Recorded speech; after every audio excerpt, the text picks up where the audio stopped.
Ito ibig sabihin nito guys, medyo nakakahinga na kayo ng maluwag sa buhay nyo. Pagka kasi nakaganito tong card na to, ibig sabihin nito medyo busy kayo. Literal na parang umaariba, tawag doon kuratsa, 'di ba? Kuratsa, babaeng walang pahinga. Ibig sabihin nun parang wala kayong pahinga, puro trabaho, sometimes puro overtime, minsan hindi lang isang trabaho. Well, sa panahon ngayon guys, okay lang naman 'yun kasi uso na 'yun, no? Yung tipong may trabaho ka full time tapos meron ka pang part time, meron kang side hustle.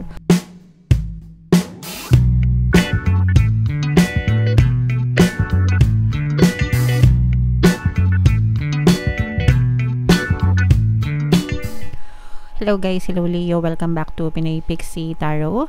Ang pamagat ng episode natin for tonight is OOTM, Oracle of the Month, para ngayong June, para sa Leo, Sun, Moon, Rising, Sign, and Venus. General reading lang guys, pwede mag-resonate, pwedeng hindi. Meron tayong tatlong set ng decks dito guys. Ito yung para sa spiritual messages nyo, ito yung para sa life messages, and then ito naman yung para sa love life mga kapixie. Kung ano na lang yung makaresonate guys, take that message. Pwedeng positive, pwedeng negative mga kapixie. So, unahin natin tong spiritual message for you, Leo. Anong mensahe sa inyo ng inyong mga gabay? Play. Wow, sobrang ganda. Play, have fun, celebrate, don't be so serious mga kapingsi, okay? So sa buhay natin guys, kailangan natin to paminsan-minsan. Syempre gustong-gusto natin yung mga responsable sa ating mga obligasyon, sa ating mga responsibilidad sa ating buhay, di ba? Maging seryoso tayo para makita natin yung pag-angat, pag-unlad at pag-asenso ng ating buhay mga kapiksi. Pero wag din nating kalimutan na maglaro, mag-play, magsaya, no? Dahil deserve natin yun. Guys, you simply deserve all the best things in life, including yung pagiging masaya, including yung pagkakaroon ng happy moments by yourself, or even if kasama yung mga mahal nyo sa buhay mga kapiksi. So paminsan-minsan guys, hindi nyo naman kailangan gumastos, no, ng bonggang-bongga, hindi nyo kailangan maging magarbo para magsaya, di ba, mag-celebrate, kahit yung mga simpleng pamamaraan lang, even if just staying home, if it makes you happy, yung panonood ng TV, di ba, pagbabrowse sa internet, if it makes you happy, yung paglalaro, whatever, as long as masaya ka, yun yung importante. Okay, so yeah, don't be too hard on yourself guys. Minsan lang tayo mabubuhay sa mundong ito guys. Lahat tayo may lifespan. Nakikiraan lang tayo dito sa mundo. Walang immortal, okay? So habang may pagkakataon pa tayo, guys, magsaya, magdiwang, kasama yung mga mahal natin sa buhay mga kapiksi. Okay? Alright. Yung next message natin for you Leo, life messages naman. So habang sinashuffle ko to, panoorin nyo muna guys yung video natin regarding sa ating paano mag-manifest ng abundance video course. Kapiksi, sawa ka na ba sa mga struggles at hirap sa buhay mo? Masipag ka ba at masikap sa buhay ngunit hindi ka pa rin umaasenso? Ilang beses ka na bang nag-attempt magnegosyo at mag-invest pero palagi ka pa rin nalulugi? Sa pagkakataon na ito ay maaaring may subconscious beliefs ka na nagiging balakid sa iyong pag-unlad at pagyaman. Introducing, paano mag-manifest ng abundance video course. Dito ay matututunan mong ma-overcome ang mga balakid mo para tuluyan ka ng umunlad, umasenso, sumagana, maging matagumpay, successful at maswerte sa iyong kabuhayan, pera, trabaho, negosyo, salapi at kaperahan ng bonggang-bongga. Dali, mag-send na ng email sa pinoypixietarot@gmail.com at simulan na ang iyong pagyaman ngayon.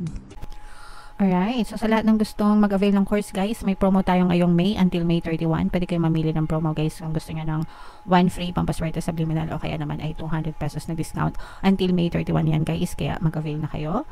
And meron din tayong email coaching, manifest your desires using the law of attraction. Sa mga gustong matuto mag-manifest sa love and relationship, pwede kayo magpabook ng email coaching session with me. So, sobrang ganda ng mga message. Ito guys, saktong-sakto dito sa message para sa inyo. We have in crescent moon in reverse. Ito, ibig sabihin nito guys, medyo nakakahinga na kayo ng maluwag sa buhay nyo. Pagka kasi nakaganito tong card na to, ibig sabihin nito medyo busy kayo. Literal na parang umaariba, tawag doon kuratsa, 'di ba? Kuratsa, babaeng walang pahinga.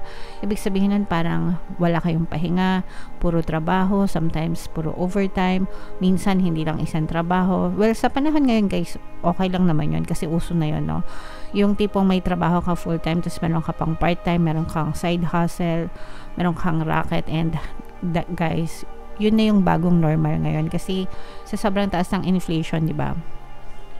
And alam naman natin na yung sahod hindi siya panghabang buhay and hindi siya talaga makaka-cope up sa bilis ng pagtaas ng mga bilihin. So normal lang na magkaroon ng mga side hustles nowadays. Pero ang ibig sabihin nito guys, kapag nakaganito dyan, medyo nakakaluwag-luwag na kayo. Medyo nakakaluwag-luwag na kayo sa mga expenses nyo, sa mga gastusin nyo, mga kapiksi. So i-deserve nyo naman na kahit papano magsaya-saya ng konti, mag-relax-relax, mag-unwind, ganyan. Spend it with your loved ones, spend time, yung mga excess time nyo, yung mga sobrang time nyo, spend it with your loved ones, mga kapiksi. Deserve nyo, no, to create happy memories with your loved ones. And speaking of this, mga kapiksi, merong relationship na parang, for some of you, parang feeling ko tumitibay yung bonding nyo sa family nyo, especially kapag with this energy, no, na sabi ko nga, nagkakaroon na kayo ng more time, more free time, more available time, ganyan. So spend it guys with your loved ones, and nakikita natin na parang mas lumalalim yung connection nyo, nagbabanding kayo ng mga family nyo, no? So mas, tsaka yung mga if meron mga pamilya na may mga unresolved issues, kasi diba sa family minsan may mga drama yan yung mga magkakapatid, nag-aaway-away minsan merong hinanakit sa magulang, sa anak, ganyan, whatever mga kapiksi. Pero ito, nakikita natin na parang mas lalong tumitibay yung pagsasamahan nyo with your loving family, mga kapiksi. Okay, so samantalahin yan guys, sabi ko nga maiksi lang ang buhay, wag tayong mag-away-away, wag tayong magmukmok, instead ay magmahalan tayo, mga kapiksi. Okay? Alright. So, yan ang life messages sa inyo guys. Comment down below. Ito guys, i-mind yan. Mind loving family, mind harmonious relationship, ganyan. Mind bakasyon, yan, celebration. I-mind nyo guys sa comment section. So, ito naman, tingnan naman natin yung mga dito sa deck na to guys. Titingnan natin yung mga gustong sabihin sa inyo, gustong sabihin sa inyo ng inyong partner o specific person. And coming soon guys, malapit ko nang i-launch yung aking bagong video course, paano mawala ang third party and magkaroon ng harmonious na relationship. It's a paid course mga kapiksi, soon to be available para sa mga kapiksi natin na may mga pinagdadaanan sa third party, mga kapiksi. So dito guys, ito yung mensahe or message na gustong sabihin sa'yo ng person mo, pero pwedeng hindi niya masabi, pwedeng ayaw niyang sabihin, gusto niya lang itago, pero ito yung deep thoughts niya mga kapiksi. I regret lying to you, I am becoming a better person. So nagsisisi yung person mo mga kapiksi kung nagsinungaling siya sa'yo, kung meron siyang tinago sa'yo, kung meron siyang hindi sinabi sa'yo, mga kapiksi. Sometimes pwedeng hindi naman tawag dito, hindi naman sinungaling, no? Kumbaga parang hindi lang sinabi. Okay, hindi naman sa nagsinungaling talaga na sinadya, pero baka meron lang circumstance na ayaw niya lang malaman mo kasi baka merong gusto siyang sabihin, baka natatakot siya na kung ano yung isipin mo sa kanya kapag nalaman mo, okay? Pero ginagawa niya ang lahat. Sabi niya, I am becoming a better person para siguro maging deserve siya sa pagmamahal mo, maging deserve siya dun sa relationship na meron kayo. Kumaga parang pinapantayan niya, mga kapiksi, okay? Alright.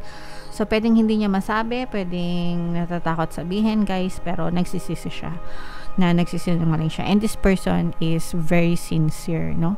may halong sinseridad dun sa gustong sabihin sa'yo ng iyong specific person. So, syempre guys, kayo lang yung nakakaalam niyan, kayo lang yung depende sa sitwasyon nyo. Iba-iba naman kayo ng sitwasyon. So, pero patawarin nyo na.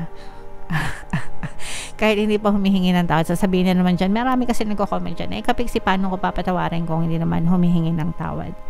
Regardless guys, patawarin nyo na, no? Sa isip nyo, patawarin nyo sila, para hindi na kayo mahirapan. Kasi kapag ka nagtanim kayo ng sama ng loob sa kanila, hindi naman sila yung nasasaktan, kundi kayo, okay? And yung damage nun, hindi din sa kanila, kundi sa inyo. So, patawarin nyo na mga kapiksi. Alright? Kung gusto nyo lang, kung ayaw nyo, edi wag. Alright. So, yeah. Comment down below, guys, if feeling nyo naka-resonate kayo.